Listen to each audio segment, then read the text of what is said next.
le maire de Laigneville dans l'Oise. Aujourd'hui, je prends la parole parce que j'ai envie de pousser un coup de gueule.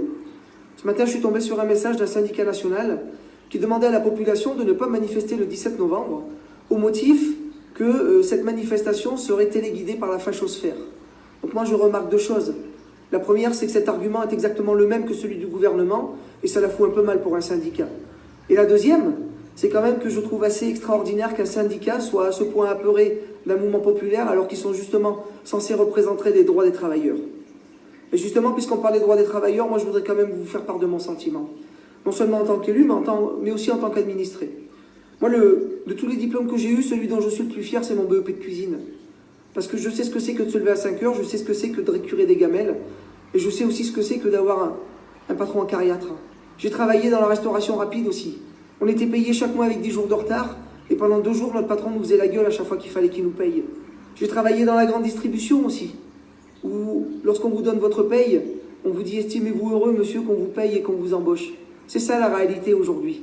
Et cette réalité-là, monsieur Macron, vous ne pouvez pas la connaître. Vous êtes né avec votre cuillère en argent dans la bouche, avec des parents médecins. Vous avez fait Sciences Po, vous avez fait l'ENA, et au final, vous ne savez même pas ce que c'est que de travailler vraiment. Vous ne savez pas ce que c'est que d'embaucher à l'usine. Vous ne savez pas ce que c'est que de faire des heures de dingue pour gagner un SMIC. D'ailleurs, vous n'arriveriez pas, vous, à vivre avec un SMIC. Vous ne savez même pas ce que c'est que de vivre avec un SMIC. Moi, le SMIC, je sais ce que c'est, je l'ai gagné pendant des années. Et donc aujourd'hui, je me sens suffisamment légitime pour pouvoir vous adresser ce message. Moi, j'ai vu ma mère pleurer tous les mois, pendant toute mon adolescence, parce qu'on commençait le mois, on était déjà à découvert. Alors tout ça, ça forge.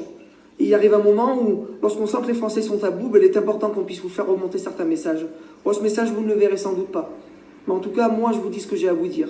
Et on voit bien que vous ne connaissez pas les Français. On voit bien que vous ne vous intéressez pas aux Français. Parce que sinon, vous ne vous permettriez pas de leur parler comme vous leur parlez. Moi, je vais vous dire aujourd'hui, en tant que maire, j'ai le sentiment que le pouvoir n'appartient plus aux élus, le pouvoir appartient à l'administration et à vos copains de l'ENA. Et heureusement, on n'a pas attendu après l'administration, nous les maires, pour essayer de trouver des solutions pragmatiques à nos habitants pendant que vous faites de la politique. Heureusement qu'à Laigneville, on n'a pas attendu après votre administration pour mener une politique écologique efficace contre les dépôts sauvages. Heureusement qu'on n'a pas attendu après votre administration pour mener une politique pour lutter contre les déserts médicaux ici, à Laigneville, où nous avons monté un cabinet de télémédecine sans l'aide de l'ARS. Heureusement que je suis un maire passionné. Je suis passionné par ma ville, passionné par mes habitants, passionné par le fait de trouver des solutions concrètes aux problèmes de mes habitants.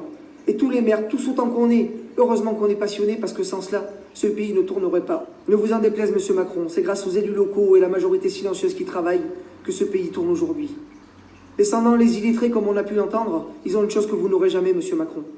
Ils ont l'expérience de la vie et ça n'a pas de prix. Ne méprisez pas ces gens-là, parce qu'ils méritent le respect bien plus que vous. Mais franchement, pour en revenir à ce que j'ai entendu ce matin, je voulais simplement vous faire part de mon sentiment. De voir un syndicat utiliser les mêmes arguments, les mêmes méthodes et les mêmes grosses ficelles que le gouvernement pour discréditer un mouvement spontané et populaire, je trouve ça tout simplement minable. Vous êtes droit dans vos bottes, monsieur Macron, et votre gouvernement, et vous faites les fiers à bras. Mais moi, je vous le dis, il serait peut-être temps de mettre votre fierté dans votre poche et d'écouter ce que les Français ont à vous dire. Donc, j'ai été sapeur-pompier pendant 27 ans, j'ai été policier pendant 17 ans. Et donc, le pays que j'ai côtoyé n'a rien à voir avec le pays que vous croyez connaître. Et d'ailleurs, les Français ne s'y sont pas trompés. Ils ont bien compris que le pays que vous croyez connaître est à des années-lumière de la réalité du pays dans lequel les Français habitent. Alors ne vous étonnez pas, monsieur Macron, si à un moment donné, ce pays-là, vous risquez de le prendre en pleine face.